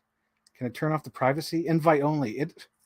That's so freaking lame. Ugh. Damn it, that sucks. Yeah, I can't turn off the privacy. I don't know. Lame. Well, I can't really do any differences. What is that? Another text? Hang on, I'm getting a text here. What do we got? What do we got? Oh, Sarah Miller's also watching from Facebook. She doesn't know. So I'm so sorry for those people watching on Facebook. I apologize. I am so sorry. Oh my gosh. Oh man, that blows. Well, my settings on Facebook are definitely like Fort Knox, where it's like I don't want anybody looking at my photos and videos. So maybe I'll have to find a way. Maybe I could put the streaming. That's okay. But like, I don't know. Yeah, I got to change my settings. I'm a very private man. I'm a private man, Lebowski. But yeah, maybe I gotta find how to make that work. Okay, so we're going to move on. Guys. We have the little Peanuts character, little Lucy here. This I got from a flea market. So Rebecca, you're asking if I go to like a vintage toy stores. This is definitely one of those as well, because I don't know what accessories she came with, but I love the Peanuts, and this is definitely one of those vintage toys. Whitney Killer saying the real ones are on YouTube anyway. Yes. Yeah. Mommy likes everybody likes Star Wars. Oh, I should do a whole video at some point, guys. I need to talk about Star Wars because they broke up with Star Wars in 2019. I broke up with Star Wars. It was a mutual breakup. Star Wars got too big. Because, for example, guys, I don't know if I've ever said it live on a stream yet, but to me, the other day, like last summer, I saw somebody wearing a shirt that said Star Wars, and I'm like, which part? It's almost like wearing a shirt that just says music. It's like, what music do you listen to? So whenever I see Star Wars, I'm like, what do you like, the whole thing? You like the original trilogy? Because like to me, Star Wars is like, you can't like the whole thing. I don't know. It's impossible. I don't see how that's possible. You could like some of it. I don't think you like all of it. But just seeing a shirt that says Star Wars, it's like it says music, like rock band. It's like you gotta like something, I don't think you like it all the same. At least in my opinion. And there's different ways to love Star Wars, so I got to do a whole stream on that, though. That's a different subject. You're exclusive, Frank. Yes, I'm a YouTube exclusive. I like that I figured out how to do this to Twitch, but I can't do it to Facebook. That's hilarious. Waiting on the Rogue One pilot. Oh my God, that's right. We did say we wanted to talk about Rogue One on pilot. That's hilarious. It's not you, it's me. Exactly. Star Wars, it's not you, it's me. It's like I like cheesy Star Wars. I like Luke Skywalker saying, it's what you're good at, isn't it? And I like George Lucas, behind the scenes. I like that stuff. I don't like freaking Andor. Before there was hope in the universe, there was Andor. Yeah, they're all too different. It's like you can't say you like everything. I guess you can, but I don't know. I like that they let the dog drive. Oh my God, Whitney. You talking about Spaceballs. Totally down with you to talk about Star Wars. We're all civil and understanding here. Yes. Not a fan of 1 through 3. 3 is too boring, but 1 and 2, nostalgia. And while we're talking about 1 and 2, we do have a Yoda from Attack of the Clones right here. A little Yoda. Be done, the Clone War has. Same, not crazy about the 3 prequels. I like the original trilogy, sucker for the sequels. I know they're not perfect, hit and miss with the shows. It's too much. It's too much. And I always find it funny that everyone was so excited. I mean, we were talking about Star Wars now. Here we go. Here we go. The Force Awakens. Like, everyone was so excited when The Force Awakens came out. But, like, Star Wars never went away. Never. Okay, so 2005, Revenge of the Sith. 2008, Attack of the Clones, a cartoon or whatever, Clone Wars. And then in 2011, the Blu-ray box set with new stuff. And then 2012, they released the 3D movie. And then in 2015, they had, Force Awakens. Star Wars was never dead, never went away. It was always at Burger King. There was always toys in the toy aisle of Star Wars. Star Wars was always there. But, example, this Jurassic Park was dead for 14 years. Dead. That's dead. But Jurassic Park was dead. But Star Wars kept going. Never died. Didn't hate the new ones. They're all different. Yes. Okay, so we're going to wrap up the Star Wars. We're going to put a bow. We're going to put a pin on it. That's a different subject. We'll get to it. But it's just, I'm over it. I broke up with her. I broke up with Star Wars. Okay. We're moving on. We got Bartman. This is one of the Playmates toy line where you put them on a little base and they would talk like, "Hi, caramba, I'm Bartman." I saw these in stores. I always thought they were too expensive. And the thing that I was like, didn't really get me was like the lack of articulation. They were always like too stiff for me. I don't know. I never really got into the Simpson toys. I did like the Burger King Simpson toys though. Like we have Milhouse here as Radioactive Man. And we have Marge here as the witch. This was definitely a Treehouse of Horror episode of The Simpsons. We have here WWE $1 Million Man and Big Boss Man. I think there's a third one. I think this was like a little 3-pack of wrestlers. And then Star Wars again. We have a Quick Draw Clone Trooper from Attack of the Clones. Execute Order 66. Could be Revenge of the Sith. Let's see what the year is on here. 2004. So this was right before we call it Revenge of the Sith, because I think 2002 was Attack of the Clones. Interesting. Oh yeah, I love these Treehouse Portal. What else we got? We have. So I bought this huge like play set of figures, and some of them are here, but I know they're elsewhere too. But these are little Simpson toys. It came with the whole family and characters. Like we have Sideshow Bart here. Oh, Sideshow Bob. Big shoes to fill. We have that. And then we have Homer Simpson. And then we have little Lisa Simpson here with a little flower. And that's adorable. Boom. Let's see. Not much here. So I'm not even sure like what to talk about. I guess we'll just kind of do all this at once because they're all related, kind of. We have all the baby accessories from Jurassic Park. Oh, right here. Little baby. So this one came with one of the Dino Raider characters. This as well. This came with a Dino Raider. I believe his name was Snare, the human character he came with, based on the Carnosaurus. And then we have the little baby Triceratops. This came with Eddie Carr for the Lost World. Hang on. Focus. There we go. Little baby for Lost World. And then this guy, I forgot who he came with. I think it was the white shirt Dr. Grant. Little baby Stegosaurus. And then this one came with the red sweater Dennis Nedry. Little dome head. And we have my vintage Ian Malcolm here. Boom. Old school Ian Malcolm. Ragdoll legs, because I would put them in the T-Rex mouth and just shake them. We have Rebecca. She has to leave. Bye, Rebecca. Talk to you later. Yep. This was fun.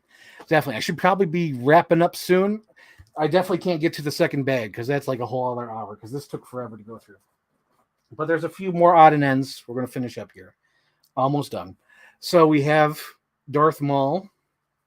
This is definitely from probably like Revenge of the Sith, Attack of the Clones era. And then this is probably like an original Darth Maul from Phantom Menace. Focus. Oh, right here. Yeah, this is definitely a Phantom Menace, era. Because it's just regular, but this is later on, like Attack of the Clones era, because he looks like he's dancing and he's stuck in that pose. He has like little dials on the back of his back that move his hands. Poorly thought out gimmick because the dials are not, you can't really reach them. But at least they tried. Back in the day, they had these little small soldiers, like mini play sets. Like they're little tiny characters, and this is an example of one.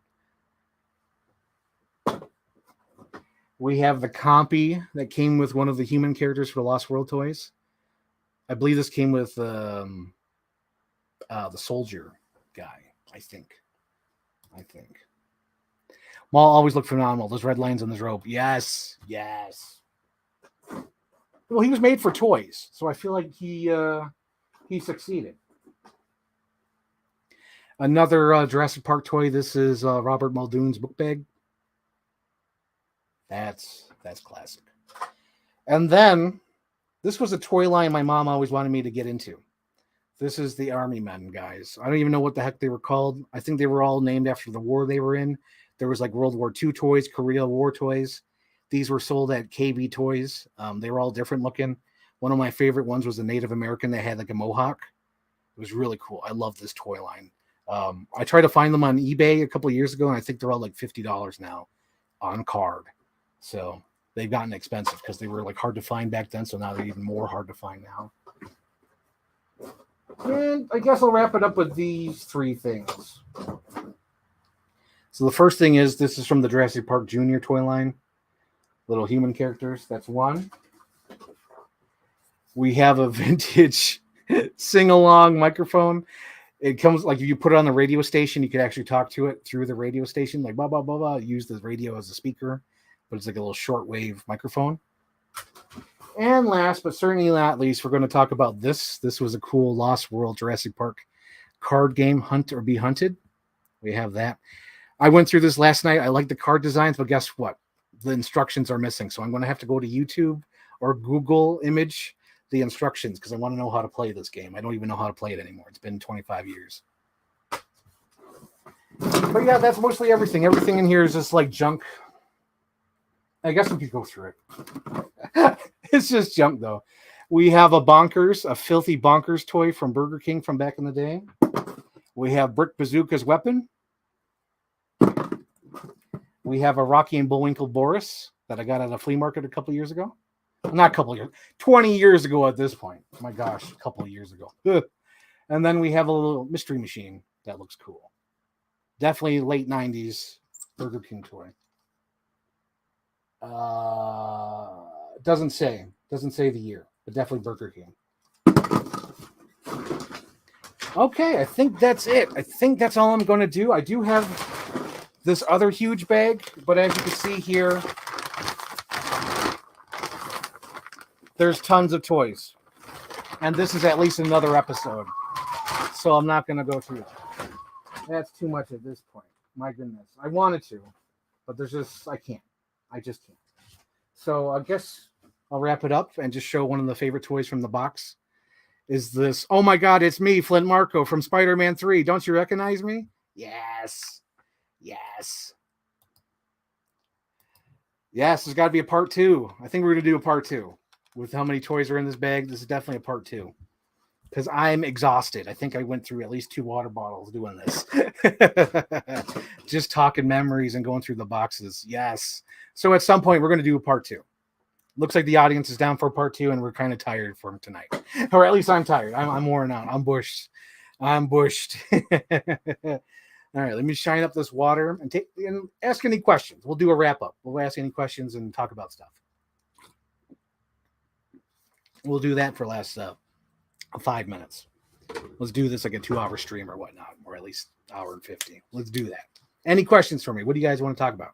There is some cool stuff coming up. I'm trying to get some guests. I want to talk to my editor friend, Joel Walden, at some point. I followed him for years. Joel Walden did all those film tributes called The Works. He did like a Tony Scott one, Tarantino one. I love those videos. So if you ever see those, check them out. The Works, and just type in the director, like The Works, Tony Scott. They should pop up. Joel Walden is a great editor. I want to get him on the show. I think we're going to do that March 26th, possibility. If not, we're going to do it in April. I'm also trying to get Pinland Empire from Twitter. I love his account where he puts side by side from different movies. I feel like we're totally similar. Like he sees similarities in movies, and I think that'd be a great discussion. I want to talk about him, like what got him into doing that, like what's his technique, how did he get into movies? Because I love Pinland Empire. I love his account, and I'm trying to get him to be on the show, and we could talk about Clifford and all that. I'm excited about that. Also, I have an episode with Sarah Miller. She's watching right now because she couldn't watch it on Facebook.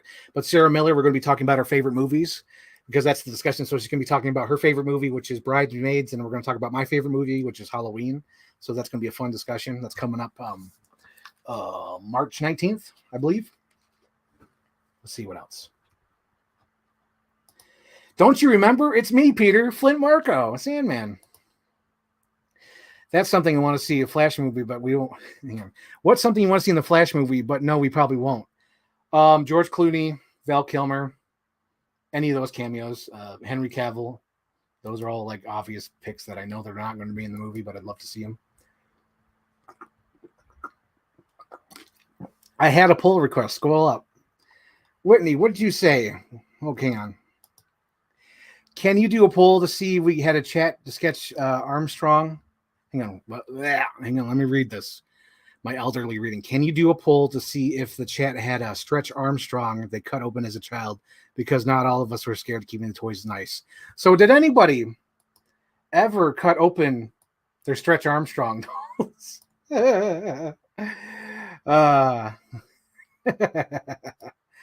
Let's see. What else?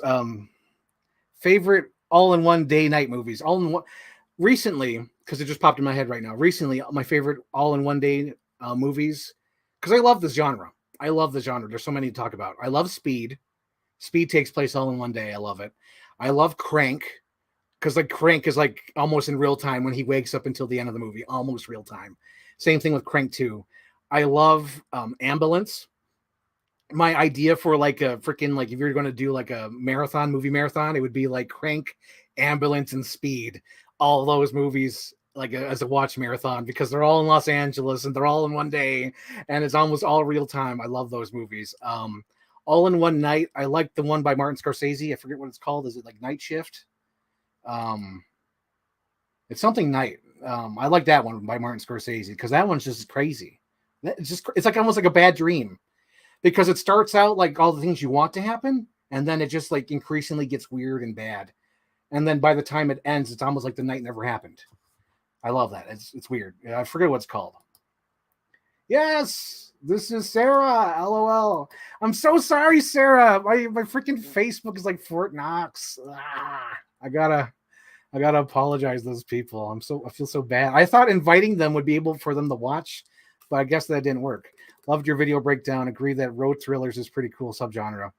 Yes, I love road genre. That's like a weird one I've discovered I like it because I love breakdown, I love duel, I love the Hitcher, and I love road games. And that's like a weird genre of like everything's on the road and it's all like moving forward. It's so cool. I love those movies. There we go. After Hours. Yes, I love that movie because it's like a bad dream.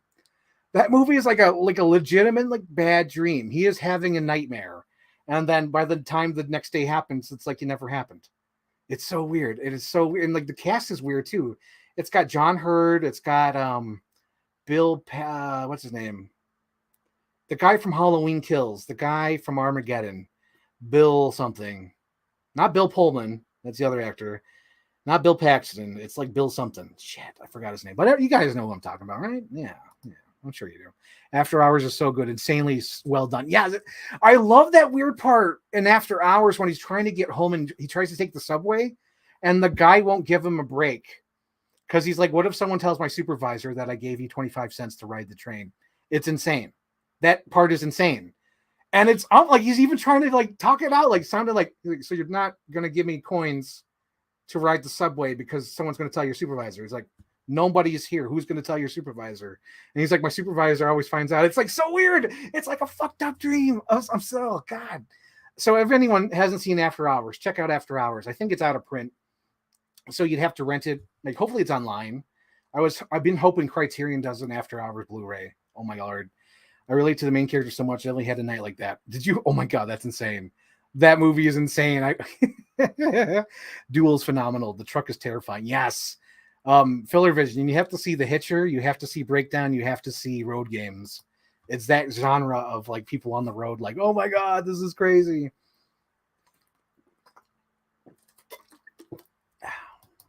What's here? Sounds good. Give it a watch. Yes.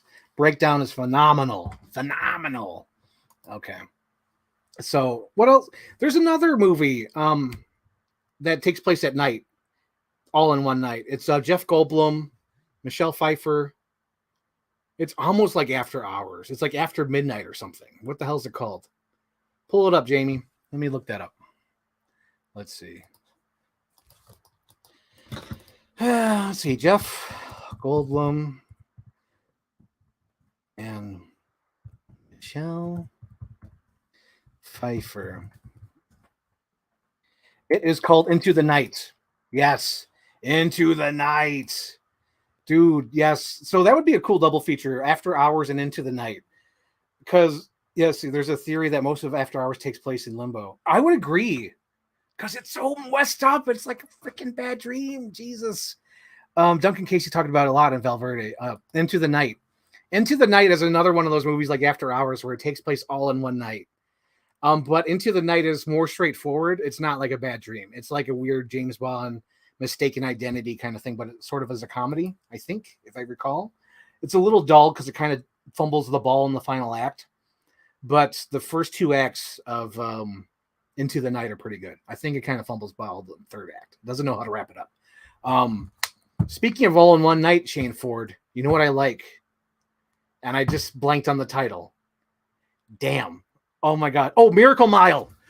Miracle Mile. Holy hell. Okay, Shane Ford, have you ever seen Miracle Mile? Okay, for the audience who doesn't know. So there's a movie called Miracle Mile. This guy runs, I think he's like a teacher or something, or he works somewhere. He runs into this girl who works at the museum. They fall in love in first sight. They walk around all afternoon, and he says, I'm going to pick you up for dinner tonight. We're going to go out tonight. So after that, he tries to meet her, but she doesn't show up. And I think it's because she has to help her grandmother, or she fell asleep. Something happened. She forgot to set her alarm, so it's not on her. So he's at this restaurant waiting for her phone call or anything from her.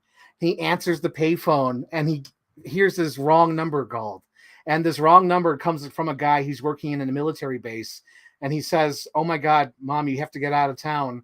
The nuclear missiles have been launched. You only have an hour to get out of town or get to a safe home or a bunker. You only have an hour to get out of these towns. So this guy has all this information and nobody knows. And it's like 3 a.m. in Los Angeles.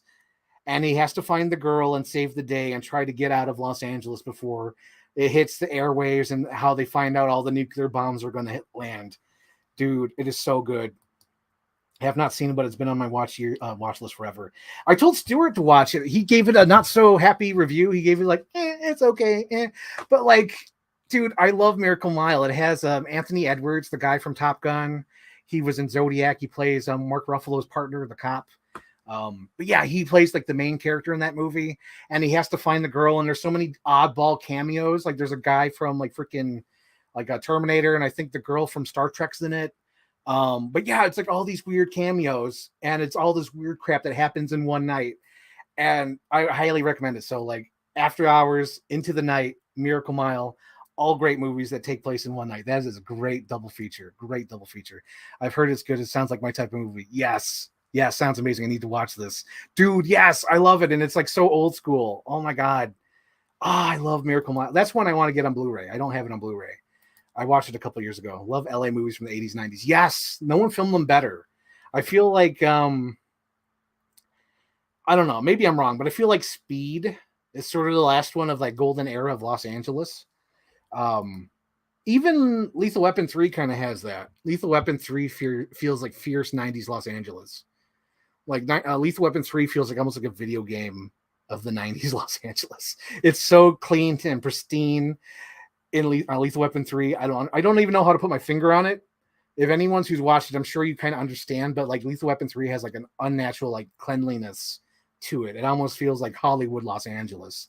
Like the first 2 Lethal Weapon movies are like dark, grimy Los Angeles, but Lethal Weapon 3 is like cleaned up Los Angeles or Hollywood Los Angeles.